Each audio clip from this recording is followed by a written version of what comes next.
सत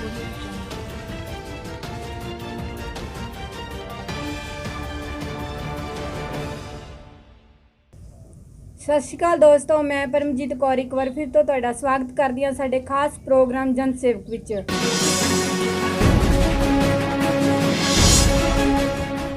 ते हुण असीं पहुंच चुके हां जिला फिरोजपुर दे पिंड हामदवाला अते तुहाडी मुलाकात करवाउण जा रहे हां इत्थों दे सरपंच सरदार सुखदेव सिंह जी नाल। सत श्री अकाल जी। सत श्री अकाल जी, तुहाडा साडे चैनल ते स्वागत है जी। सर, तुसीं यंग एज विच सरपंच बने हो, ਜਾਂ ਤੁਹਾਡਾ ਸੁਪਨਾ ਸੀ ਜਾਂ ਕੀ ਤੁਹਾਡਾ ਮਕਸਦ ਸੀ ਇਸ ਰਾਜਨੀਤਿਕ ਲਾਈਨ ਵਿੱਚ ਆਉਣ ਦਾ? ਨਹੀਂ, ਸਾਡਾ ਮੈਡਮ ਸੁਪਨਾ ਹੀ ਸੀ ਤੇ ਬਾਕੀ ਪਿੰਡ ਵਾਲੇ ਸਾਨੂੰ ਚਾਹੁੰਦੇ ਸੀ। ਜੀ ਜੀ।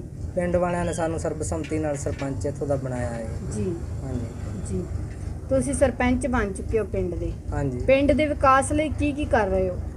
ਪਿੰਡ ਦੇ ਸਾਡੇ ਬਹੁਤ, ਮੇਰੀ ਤਾਂ ਲੰਬੀ ਸੋਚ ਹੈ ਵੀ ਕਾਫੀ ਵਧੀਆ ਤਰੀਕੇ ਨਾਲ ਪਿੰਡ ਮੈਂ ਬਣਾਵਾਂ, ਜਿਵੇਂ ਕਿ ਗਲੀਆਂ ਨਾਲੀਆਂ ਨੇ ਉਹਨਾਂ ਦੇ ਵਿੱਚ ਇੰਟਰਲੌਕ ਟਾਇਲ। ਕੀ ਬਣਵਾ ਰਹੇ ਹੋ ਤੁਸੀਂ ਪਿੰਡ 'ਚ?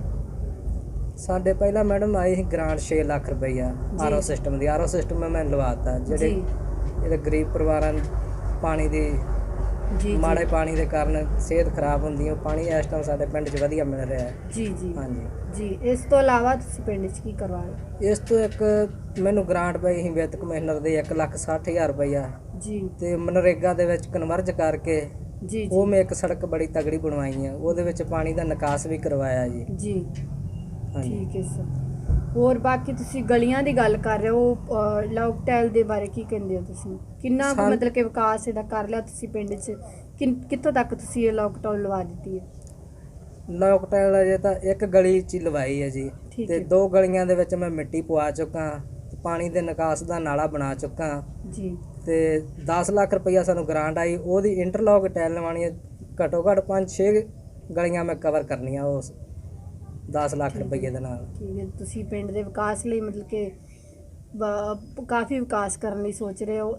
ਇਹ ਆਪਣੇ ਜਿਹੜੀ ਵਿਕਾਸ ਦੀ ਗੱਲ ਹੋ ਗਈ ਹੈ, ਤੇ ਪਿੰਡ ਵਿੱਚ ਸਿੱਖਿਆ ਦਾ ਕੀ ਪੱਧਰ ਹੈ? ਕਿੰਨੇ ਕੁ ਬੱਚੇ ਜਿਹੜੇ ਸਕੂਲ ਜਾ ਰਹੇ ਨੇ? 120 ਬੱਚੇ ਸਾਡੇ ਸਰਕਾਰੀ ਪ੍ਰਾਇਮਰੀ ਸਕੂਲ ਦੇ ਵਿੱਚ ਜਾਂਦੇ ਆ ਜੀ। ਜੀ ਜੀ। ਪਹਿਲੀ ਕਲਾਸ ਤੋਂ 5ਵੀਂ ਕਲਾਸ ਤੱਕ ਸਰਕਾਰੀ ਪ੍ਰਾਇਮਰੀ ਸਕੂਲ ਸਾਡੇ ਪਿੰਡ 'ਚ ਆ। ਠੀਕ ਹੈ ਜੀ। ਸਾਰੇ ਵਧੀਆ ਪੜ੍ਹ ਰਹੇ ਨੇ? ਹਾਂਜੀ, ਬਹੁਤ ਵਧੀਆ। ਜਿਵੇਂ ਕਿ ਆਪਣਾ ਲੋਕਡਾਊਨ ਦਾ ਸਮਾਂ ਚੱਲ ਰਿਹਾ ਸੀ, ਸਕੂਲ ਦੇ ਬੱਚੇ ਜਿਹੜੇ ਕਾਫੀ ਘੱਟ ਵੀ ਜਾ ਹੀ ਨਹੀਂ ਰਹੇ ਸਕਦੇ, ਆਨਲਾਈਨ ਪੜ੍ਹਾਈ ਹੋ ਰਹੀ ਹੈ, ਤੇ ਤੁਸੀਂ ਕੁਝ ਟੀਚਰਾਂ ਕੋਲੇ ਜਾ ਕੇ ਕੁਝ ਬੱਚਿਆਂ ਦੇ ਸਿਸਟਮ ਬਾਰੇ ਪਤਾ ਕੀਤਾ ਕਿ ਸਾਰੇ ਬੱਚੇ ਪੜ੍ਹ ਰਹੇ ਹਨ? ਹਾਂਜੀ, ਸਾਡੇ ਬੱਚੇ ਬਹੁਤ ਵਧੀਆ ਪੜ੍ਹ ਰਹੇ, ਆਨਲਾਈਨ ਮੋਬਾਈਲਾਂ ਦੇ ਵਿੱਚ ਹੀ ਹੁਣ ਪੜ੍ਹ ਰਹੇ ਆ ਜੀ। ਜੀ ਜੀ। ਕਿਉਂ ਲੋਕਡਾਊਨ ਕਰਕੇ ਹੁਣ ਟੀਚਰ ਤਾਂ ਇੱਥੇ ਆ ਨਹੀਂ ਸਕਦੇ, ਤੇ ਨਾ ਹੀ ਜ਼ਿਆਦਾ ਕੋਈ ਇਕੱਠ ਕੀਤਾ ਜਾ ਸਕਦਾ ਸਕੂਲ ਦੇ ਵਿੱਚ। ਉਹ ਤਾਂ ਸਰਕਾਰ ਜਦੋਂ ਕਹੇਗੀ ਉਸ ਹਿਸਾਬ ਨਾਲ। ਠੀਕ ਹੈ। ਇਹ ਜਿਹੜਾ ਲੋਕਡਾਊਨ ਇੱਕ ਕਰੋਨਾ ਨਾਂ ਦੀ ਬਿਮਾਰੀ ਦੇ ਕਾਰਨ ਹੋਇਆ ਸੀ, ਤੁਹਾਡੇ ਪਿੰਡ 'ਚ ਇਸ ਬਿਮਾਰੀ ਦੀ ਕੀ ਸਥਿਤੀ ਹੈ? ਸਾਡੇ ਪਿੰਡ 'ਚ ਇਹੋ ਜਿਹੀ ਕੋਈ ਦਿੱਕਤ ਨਹੀਂ ਆਈ, ਸਾਨੂੰ ਕੋਈ ਪਰੇਸ਼ਾਨੀ ਨਹੀਂ ਆਈ, ਨਾ ਹੀ ਸਾਡੇ ਪਿੰਡ ਦੇ ਵਿੱਚ ਕੋਈ ਬਾਹਰ ਕਿਤੇ ਬੰਦਾ ਗਿਆ ਸੀ। ਸਾਰੇ ਆਪਣੇ ਘਰਾਂ ਦੇ ਵਿੱਚ ਹੀ ਰਹੇ ਆ, ਸੇਫ ਰਹੇ ਆ ਜੀ। ਠੀਕ ਹੈ ਸਰ। ਕਈ ਜਿਵੇਂ ਹੁਣ ਲੋਕਡਾਊਨ ਰਿਹਾ, ਕਈ ਗਰੀਬ ਪਰਿਵਾਰ ਹੁੰਦੇ ਨੇ, ਡੇਲੀ ਕਮਾਉਣ 'ਤੇ ਵੀ ਉਹਨਾਂ ਦਾ ਜਿਹੜਾ ਖਰਚਾ ਕਰੇ ਬਹੁਤ ਮੁਸ਼ਕਿਲ ਨਾਲ ਗੁਜ਼ਾਰਾ ਹੁੰਦਾ ਸੀ, ਉਹਨਾਂ ਦੀ ਤੁਸੀਂ ਕਿਸ ਤਰ੍ਹਾਂ ਸਹਾਇਤਾ ਕਰ ਰਹੇ ਹੋ? ਸਾਨੂੰ ਸਰਕਾਰ ਵੱਲੋਂ ਸਹੂਲਤਾਂ ਮਿਲੀਆਂ ਜੀ। ਜਿਵੇਂ ਕਿ ਇੱਕ ਜੀ ਨੂੰ 15 ਕਿਲੋ ਕਣਕ ਦਿੱਤੀ ਗਈ ਆ, 3 ਕਿਲੋ ਦਾਲ ਦਿੱਤੀ ਗਈ ਆ ਜੀ, ਉਹ ਅਸੀਂ ਸਾਰੇ ਗਰੀਬ ਪਰਿਵਾਰਾਂ ਨੂੰ ਵੰਡ ਦਿੱਤੀ ਸੀ। ਜੀ ਜੀ। ਇਹਨਾਂ 'ਚ ਕੁਛ ਸਰਕਾਰ ਵੱਲੋਂ ਨਿਯਮ, ਡਾਕਟਰਸ ਵੱਲੋਂ ਨਿਯਮ ਰੱਖੇ ਗਏ ਸਨ ਸਿਹਤ ਨੂੰ ਲੈ ਕੇ, ਮਤਲਬ ਕਿ ਵਾਰ-ਵਾਰ ਹੱਥ ਧੋਣਾ, ਸੈਨੀਟਾਈਜ਼ਰ ਦਾ ਛਿੜਕਾਅ, ਉਹਨਾਂ 'ਚ ਤੁਸੀਂ ਕੀ ਉਪਾਅ ਕਰ ਰਹੇ ਹੋ ਇਹਨਾਂ ਦੇ? ਅਸੀਂ ਪਿੰਡ ਵਾਲਿਆਂ ਨੂੰ ਮੈਡਮ ਇਹ ਸਮਝਾਉਂਦੇ ਰਹੇ, ਜਿਹਦੇ ਕਿਤੇ ਵੀ ਬਾਹਰ ਜਾਣਾ, ਇੱਕ ਜੀ ਨੇ ਜਾਣਾ ਹੈ ਆਪਦਾ, ਉਹ ਵੀ ਕੋਈ ਜ਼ਰੂਰੀ ਕੰਮ ਹੋਵੇ ਤਾਂ ਠੀਕ ਹੈ, ਆਪਦਾ ਮਾਸਕ ਵਗੈਰਾ ਲਾ ਕੇ ਜਾਣਾ ਹੈ। ਬਾਹਰੋਂ ਜਦੋਂ ਆਉਣਾ ਆਪਣੇ ਘਰੇ ਆਪਦੇ ਆਪ ਨੂੰ ਸੈਨੀਟਾਈਜ਼ਰ ਕਰਕੇ ਆਪਣੇ ਘਰ 'ਚ ਫਿਰ ਹੀ ਵਾਪਸ ਆਉਣਾ ਹੈ। ਜੀ ਜੀ। ਇਸ ਤਰ੍ਹਾਂ ਦੀ ਅਸੀਂ ਪਿੰਡ ਦੇ ਵਿੱਚ ਸਾਰੇ ਜੀਆਂ ਨੂੰ ਸਮਝਾਇਆ ਹੈ, ਜਿੰਨੀ ਸਾਡੀ ਪਬਲਿਕ ਹੈ। ਸਾਡੇ ਪਿੰਡ ਦੀ ਆਸ਼ਾ ਵਰਕਰ ਵੀ ਸਾਡੇ ਸਾਥ ਨਾਲ ਦਿੰਦੀ ਰਹੀ ਹੈ, ਉਹ ਵੀ ਪਿੰਡ 'ਚ ਜਾਂਦੀ ਰਹੀ ਹੈ। ਜੀ ਜੀ। ਉਹਨਾਂ ਵੀ ਪਿੰਡ 'ਚ ਕਾਫੀ ਸਮਝਾਇਆ। ਜੀ ਜੀ। ਮਤਲਬ ਕਿ ਇਹ ਜਿਹੜੇ ਨਿਯਮ ਹੈ ਇਹ ਬਹੁਤ ਹੀ ਜ਼ਰੂਰੀ ਸਨ, ਕਿਉਂਕਿ ਇਹ ਜੋ ਬਿਮਾਰੀ ਹੈ ਇੱਕ ਇਨਸਾਨ ਤੋਂ ਦੂਸਰੇ ਇਨਸਾਨ ਤੱਕ ਬਹੁਤ ਹੀ ਜਲਦੀ ਫੈਲ ਜਾਂਦੀ, ਜਿਹਨੂੰ ਕਿ ਆਪਾਂ ਲਾਗ ਦੀ ਬਿਮਾਰੀ ਕਹਿ ਦਿੰਦੇ ਹਾਂ। ਕਿਉਂਕਿ ਇਹ ਸਰਕਾਰ ਦੇ ਨਿਯਮਾਂ ਦਾ ਪਾਲਣਾ ਕਰਨਾ ਇਹ ਜ਼ਰੂਰੀ ਹੈ, ਮਤਲਬ ਕਿ ਸਹੀ ਢੰਗ ਨਾਲ ਤੁਸੀਂ ਆਪਦੇ ਪਿੰਡ ਨੂੰ ਸਮਝਾ ਰਹੇ ਹੋ। ਹਾਂਜੀ ਸਰ। ਇਹਦੇ ਵਿੱਚ ਵੀ ਇੱਕ ਬਿੱਲ ਆਏ ਸੀ, ਇਹ 3-4 ਮਹੀਨਿਆਂ ਦੇ ਵਿੱਚ ਲੋਕਡਾਊਨ ਰਿਹਾ, ਕਈ ਗਰੀਬ ਪਰਿਵਾਰ ਹੈ ਜਿਹੜੇ ਉਹ ਬਿੱਲ ਨਹੀਂ ਦੇ ਸਕਦੇ ਸਨ। ਕਈ ਬੈਂਕਾਂ ਦੇ ਬਿੱਲ ਆਏ ਸਨ, ਬੈਂਕਾਂ ਦੀਆਂ ਕਿਸ਼ਤਾਂ ਆਈਆਂ ਸਨ, ਉਹਨਾਂ ਬਾਰੇ ਤੁਹਾਡਾ ਕੀ ਵਿਚਾਰ ਹੈ ਜੀ? ਕੀ ਸਰਕਾਰ ਨੂੰ ਇਹ ਦੇਣੇ ਚਾਹੀਦੇ ਹਨ, ਭੇਜਣੇ ਚਾਹੀਦੇ ਹਨ, ਜਾਂ ਫਿਰ ਕੈਂਸਲ ਕਰਨੇ ਚਾਹੀਦੇ? ਨਹੀਂ, ਸਰਕਾਰ ਨੇ ਬਿਲਕੁਲ ਸਾਰੇ ਬਿੱਲ ਕੈਂਸਲ ਕਰਨੇ ਚਾਹੀਦੇ ਨੇ। ਸਾਡੀ ਤਾਂ ਇਹ ਸਰਕਾਰ ਕੋਲ ਮੰਗ ਆ, ਕੋਈ ਬਿੱਲ ਨਹੀਂ ਕਿਸੇ ਗਰੀਬ ਨੂੰ ਨਾ ਹੀ ਕੋਈ ਦੇ ਸਕਦਾ, ਨਾ ਹੀ ਕੋਈ ਉਹਨਾਂ ਦੇ ਕੋਈ ਕਮਾਈ ਦਾ ਸਾਧਨ ਹੈਗਾ ਅਸੀਂ ਲਾਕਡਾਊਨ ਦੇ ਵਿੱਚ ਜਿਹੜਾ ਕਮਾ ਕੇ ਉਹ ਆਪਦਾ ਬਿੱਲ ਦੇ ਸਕਣ ਜੀ। ਇਹ ਸਾਰਾ ਬਿੱਲ ਸਰਕਾਰ ਨੇ ਦੇਣਾ ਚਾਹੀਦਾ ਜੀ। ਜੀ ਜੀ, ਤੁਸੀਂ ਦੱਸਿਆ ਸੀ ਕਿ ਤੁਹਾਡੇ ਪਿੰਡ ਜਿਹੜੇ ਕਾਫੀ ਗਰੀਬ ਪਰਿਵਾਰ ਨੇ, ਉਹਨਾਂ ਦੇ ਗਰੀਬ ਪਰਿਵਾਰ ਦੀਆਂ ਲੜਕੀਆਂ ਦੀ ਸ਼ਾਦੀ ਬਾਰੇ ਕੋਈ ਸਥਾਨ ਬਣੇ ਹਨ ਕਿ ਨਹੀਂ? ਨਹੀਂ ਮੈਡਮ, ਇੱਥੇ ਸਾਡੇ ਇਹੋ ਜਿਹੀ ਤਾਂ ਕੋਈ ਅਜੇ ਕੋਈ ਪੈਲਸ ਨਹੀਂ, ਮੈਰਿਜ ਪੈਲਸ ਨਹੀਂ ਬਣਿਆ। ਸਾਡੀ ਡਿਮਾਂਡ ਹੈ ਸਰਕਾਰ ਨੂੰ ਵੀ ਸਾਡੇ ਇੱਥੇ ਗਰੀਬ ਪਰਿਵਾਰਾਂ ਵਾਸਤੇ ਕੋਈ ਮੈਰਿਜ ਪੈਲਸ ਬਣ ਜਾਵੇ ਤਾਂ ਬੜੀ ਵਧੀਆ ਗੱਲ ਆ। ਅਸੀਂ ਤਾਂ ਸਰਕਾਰ ਕੋਲ ਡਿਮਾਂਡ ਕਰਦੇ ਹਾਂ ਆਪਦੀ। ਹਾਂਜੀ ਜੀ, ਇਹ ਜਿਹੜੀ ਡਿਮਾਂਡ ਹੈ ਤੁਹਾਡੀ ਬਹੁਤ ਵਧੀਆ, ਕਿਉਂਕਿ ਹਰੇਕ ਪਰਿਵਾਰ ਕੋਈ ਐਡਾ ਵੱਡਾ ਜਾਂ ਕਹਿ ਲਓ ਵੀ ਘਰ ਵੀ ਖੁੱਲ੍ਹਾ ਨਹੀਂ ਹੁੰਦਾ, ਜਾਂ ਹਰੇਕ ਪਰਿਵਾਰ ਕੋਈ ਪੈਲਸ 'ਚ ਵੀ ਨਹੀਂ ਕਰ ਸਕਦਾ। ਇਹ ਤੁਹਾਡੀ ਡਿਮਾਂਡ ਸਹੀ ਹੈ ਕਿ ਉਹਨਾਂ ਵਾਸਤੇ ਇੱਕ ਵੱਖਰਾ ਜਾਂ ਪੈਲਸ ਘਰ ਛੋਟਾ ਜਿਹਾ ਬਣਾਇਆ ਜਾਵੇ, ਜਾਂ ਕੋਈ ਵੱਖਰਾ ਘਰ ਬਣਾਇਆ ਜਾਵੇ ਜੋ ਕਿ ਸ਼ਾਦੀ ਕਰ ਸਕਣ ਅਤੇ ਵਧੀਆ ਪ੍ਰਬੰਧ ਕੀਤੇ ਜਾਣ। ਠੀਕ ਹੈ ਸਰ। ਬਾਕੀ ਸਰ, ਰਹਿੰਦੀ ਟਰਮ 'ਚ ਤੁਸੀਂ ਸਰਕਾਰ ਕੋਲ ਹੋਰ ਕੀ ਮੰਗ ਕਰਨਾ ਚਾਹੁੰਦੇ ਹੋ? ਸਰਕਾਰ ਕੋਲ ਮੈਂ ਤਾਂ ਇੱਕ ਆਪਣਾ ਸਾਡੇ ਸਕੂਲ ਹੈ 5ਵੀਂ ਤੱਕ ਜੀ, ਸਰਕਾਰੀ ਪ੍ਰਾਇਮਰੀ ਸਕੂਲ ਹੈ। ਸਾਨੂੰ ਮੇਰੀ ਡਿਮਾਂਡ ਹੈ ਵੀ ਘੱਟੋ ਘੱਟ 10ਵੀਂ ਦਾ ਸਕੂਲ ਸਾਡੇ ਪਿੰਡ ਦੇ ਵਿੱਚ ਹੋਣਾ ਚਾਹੀਦਾ। ਤਾਂ ਸਾਡੀਆਂ ਨੰਨੀਆਂ ਮੁੰਨੀਆਂ ਬੱਚੀਆਂ ਜਾਂਦੀਆਂ ਨੇ ਪਾਸੇ, ਜਿਵੇਂ ਇੱਥੋਂ ਕਿ 4 ਕਿਲੋਮੀਟਰ ਹੈਗਾ ਰੁਕਣੇ ਵਾਲਾ, ਉੱਥੇ ਕੋਈ ਬੱਚੇ ਜਾਂਦੇ ਆ। ਇੱਥੋਂ 10 ਕਿਲੋਮੀਟਰ ਸਾਨੂੰ ਹਰਫ ਕੇ ਲੱਗਦਾ ਹੈ ਜੀ ਜੀ, ਉੱਥੇ ਸਾਡੇ ਬੱਚੀਆਂ ਵੀ ਜਾਂਦੀਆਂ ਨੇ, ਸਾਡੇ ਬੱਚੇ ਵੀ ਜਾਂਦੇ ਆ। ਉਹ ਵੀ ਸਾਨੂੰ ਦਿੱਕਤ ਕਾਫੀ ਆਉਂਦੀ ਹੈ। ਰਸਤੇ ਵਿੱਚ ਕੁੱਤੇ ਕੱਤੇ ਵੀ ਕਈਆਂ ਥਾਵਾਂ ਤੇ ਹੁੰਦੇ ਆ।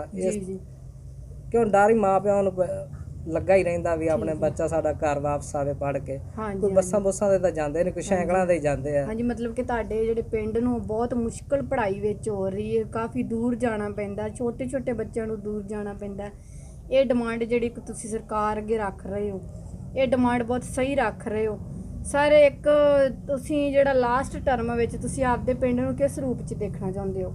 ਮੈਂ ਤਾਂ ਆਪਣਾ ਪਿੰਡ ਮੈਡਮ ਇਸ ਤਰ੍ਹਾਂ ਦੇਖਣਾ ਚਾਹੁੰਦਾ ਵੀ ਇੱਕ ਵੱਡੇ ਸਾਰਾ ਪੱਕਾ ਹੋਵੇ। ਕੋਈ ਇਹੋ ਜਿਹੀ ਆਉਣ ਵਾਲਾ ਜਿਹੜਾ ਵੀ ਕੋਈ ਸਰਪੰਚ ਬਣੇ, ਉਹਨੂੰ ਕੋਈ ਗਲੀਆਂ ਨਾਲੀਆਂ ਨਾ ਬਣਾਉਣੀਆਂ ਪੈਣ। ਇਸ ਤੋਂ ਉਹਦੀ ਸੋਚ ਅੱਗੇ ਹੀ ਹੋਵੇ ਵੀ ਸਾਡੇ ਪਿੰਡ ਦੇ ਵਿੱਚ ਕੋਈ ਫੈਕਟਰੀਆਂ ਚੰਗੀਆਂ ਵਧੀਆ ਲੱਗਣ, ਸਾਡਾ ਪਿੰਡ ਦਾ ਬਿਜ਼ਨਸ ਗਰੀਬਾਂ ਦਾ ਵਧੀਆ ਚੱਲੇ। ਮੈਂ ਤਾਂ ਇਹੋ ਜਿਹੀ ਸੋਚ ਆਪਦੀ ਬਣਾਈ ਹੈ ਵੀ ਕਿਸੇ ਨੂੰ ਮੌਕਾ ਨਾ ਦਿੱਤਾ ਜਾਵੇ ਤੇ ਬਾਅਦ 'ਚ ਜਿਹੜਾ ਵੀ ਕੋਈ ਸਰਪੰਚ ਬਣੇ ਉਹਦੇ ਆਉਣ ਤੋਂ ਪਹਿਲਾਂ ਸਾਰੇ ਮੇਰੇ ਪਿੰਡ ਦੀ ਡਿਵੈਲਪਮੈਂਟ ਹੋਈ ਹੋਵੇ। ਮੇਰੀ ਤਾਂ ਇਹੋ ਜਿਹੀ ਸੋਚ ਹੈ ਜੀ। ਤੁਹਾਡੀ ਸੋਚ ਹੈ ਕਿ ਤੁਸੀਂ ਆਪਦੇ ਪਿੰਡ ਨੂੰ ਬਹੁਤ ਵਧੀਆ ਬਣਾਓ। ਕਈ ਪਿੰਡਾਂ 'ਚ ਦੇਖਿਆ ਕਿ ਬਹੁਤ ਸਾਰੇ ਲੋਕ ਨਸ਼ਾ ਕਰਦੇ ਹੁੰਦੇ ਨੇ, ਜਾਂ ਸ਼ਹਿਰਾਂ 'ਚ ਵੀ ਨਸ਼ਾ ਕਰਦੇ ਨੇ। ਤੁਹਾਡੇ ਪਿੰਡ ਵਿੱਚ ਇਸ ਦਾ ਕੀ ਰੋਲ ਹੈ? ਨਹੀਂ ਮੈਡਮ, ਸਾਡੇ ਪਿੰਡ 'ਚ ਇੱਥੇ ਨਸ਼ੇ ਵਾਲਾ ਕੋਈ ਬੰਦਾ ਨਹੀਂ ਹੈਗਾ, ਕੋਈ ਨਸ਼ੇ ਦਾ ਆਦੀ ਨਹੀਂ ਹੈਗਾ ਜੀ ਜੀ। ਅੱਛਾ, ਕੋਈ ਨਸ਼ਾ ਨਹੀਂ ਕਰਦਾ। ਚਲੋ ਇਹ ਗੱਲ ਠੀਕ ਹੈ ਕਿ ਕੋਈ ਨਸ਼ਾ ਨਹੀਂ ਕਰਦਾ। ਤੁਹਾਡੇ ਪਿੰਡ 'ਚ ਕੋਈ ਨਿੱਜੀ ਕਿੱਤਾ ਅਪਣਾਇਆ ਚੱਲ ਰਹੇ ਨੇ? ਕੋਈ ਨਿੱਜੀ ਕਿੱਤੇ, ਮਤਲਬ ਕਿ ਜਿਵੇਂ ਕੋਈ ਡੇਅਰੀ ਫਾਰਮ ਹੋ ਗਈ, ਮੁਰਗੀ ਫਾਰਮ ਹੋ ਗਈ, ਇਹਨਾਂ 'ਚ ਤੁਹਾਡੇ ਪਿੰਡ 'ਚ ਕਿਹੜੇ ਕਿੱਤੇ ਚੱਲ ਰਹੇ ਨੇ? ਸਾਡੇ ਪਿੰਡ 'ਚ ਡੇਅਰੀ ਫਾਰਮ ਚੱਲ ਰਿਹਾ ਜੀ। ਡੇਅਰੀ ਫਾਰਮ ਦੇ ਹੈਗੇ ਇੱਕ ਦੋ ਜਿਹੜੇ ਕਿ ਡੇਅਰੀ ਦਾ ਕੰਮ ਕਰਦੇ ਆ, ਦੁੱਧ ਦਾ ਕੰਮ ਕਰਦੇ ਆ। ਬਾਕੀ ਹੋਰ ਸਾਡੇ ਮੁਰਗੀ ਫਾਰਮ ਕੋਈ ਇਹੋ ਜਿਹਾ ਕਿੱਤਾ ਨਹੀਂ ਕਰਦੇ ਜੀ। ਹਾਂਜੀ, ਇੱਕ ਸਰ ਕਈਆਂ ਪਿੰਡਾਂ 'ਚ ਵੇਖਿਆ ਕਿ ਲੜਕੇ 'ਚ ਭੇਦਭਾਵ ਕੀਤਾ ਜਾਂਦਾ। ਲੜਕੀਆਂ ਨੂੰ ਅੱਗੇ ਵਧਣ ਵਾਸਤੇ ਉਹਨਾਂ ਨੂੰ ਰੋਕਿਆ ਨਹੀਂ ਜਾਂਦਾ ਤੇ ਲੜਕੀਆਂ ਨੂੰ ਘਰ ਬਿਠਾਇਆ ਜਾਂਦਾ ਹੈ। ਕਈ ਵਾਰ ਤਾਂ ਇਹ ਵੀ ਦੇਖਿਆ ਕਿ ਲੜਕੀਆਂ ਨੂੰ ਪੜ੍ਹਾਇਆ ਨਹੀਂ ਜਾਂਦਾ ਜਾਂ ਘੱਟ ਪੜ੍ਹਾਇਆ ਜਾਂਦਾ ਹੈ। ਉਹਨਾਂ ਬਾਰੇ ਤੁਹਾਡਾ ਕੀ ਵਿਚਾਰ ਹੈ? ਤੁਹਾਡੇ ਪਿੰਡ ਵਿੱਚ ਇਸ ਦਾ ਕੀ ਰੋਲ ਹੈ? ਕਈਆਂ ਲੋਕਾਂ ਦੀ ਹੁੰਦੀ ਹੈ ਸੋਚ ਇਹੋ ਜਿਹੀ। ਬਾਕੀ ਮੈਂ ਤਾਂ ਸਾਰੇ ਆਪਦੇ ਪਿੰਡ ਨੂੰ ਕਹਾਂਗਾ, ਬਾਕੀ ਸਾਰੇ ਏਰੀਏ ਸਾਰੇ ਟੋਟਲ ਲੋਕਾਂ ਨੂੰ ਕਹਾਂਗੇ ਬੇਟੀਆਂ ਨੂੰ ਤੇ ਬੇਟਿਆਂ ਨੂੰ ਬਰਾਬਰ ਦੇ ਅਧਿਕਾਰ ਦਿੱਤੇ ਜਾਣ। ਜਿਵੇਂ ਕਿ ਬੇਟਾ ਸਾਡਾ ਪੜ੍ਹਨ ਜਾਂਦਾ ਤੇ ਉੱਥੇ ਬੇਟੀ ਸਾਡੀ ਵੀ ਜਾ ਸਕਦੀ ਹੈ। ਸਾਨੂੰ ਇਸ ਤਰ੍ਹਾਂ ਦੀ ਕੋਈ ਭੇਦ ਨਹੀਂ ਕਰਨਾ ਚਾਹੀਦਾ। ਬੇਟੀ ਬੇਟੇ 'ਚ ਕੋਈ ਫਰਕ ਨਹੀਂ। ਠੀਕ ਹੈ ਸਰ, ਬਹੁਤ ਵਧੀਆ ਸੋਚ ਹੈ ਤੁਹਾਡੀ।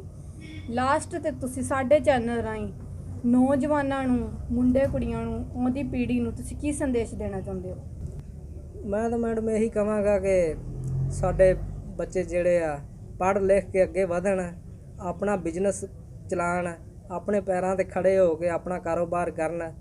ਕਿਉਂ ਆਪਣੇ ਮਾਂ-ਬਾਪ ਨੂੰ ਵੀ ਉਹਨਾਂ ਦੀ ਵੀ ਪਿੱਠ ਨਾ ਲੱਗਣ ਦੇਣ, ਉਹਨਾਂ ਨੂੰ ਵੀ ਅੱਗੇ ਲੈ ਕੇ ਜਾਣ, ਆਪ ਵੀ ਅੱਗੇ ਜਾਣ। ਸਰਕਾਰ ਦੇ ਵਿੱਚ ਕੋਈ ਨੌਕਰੀਆਂ ਵੀ ਹੈਗੀਆਂ, ਜਿਹੜਾ ਕੋਈ ਬੱਚਾ ਪੜ੍ਹ ਲਿਖ ਜਾਵੇਗਾ ਤਾਂ ਆਪਦਾ ਨੌਕਰੀ ਵੀ ਕਰੇ।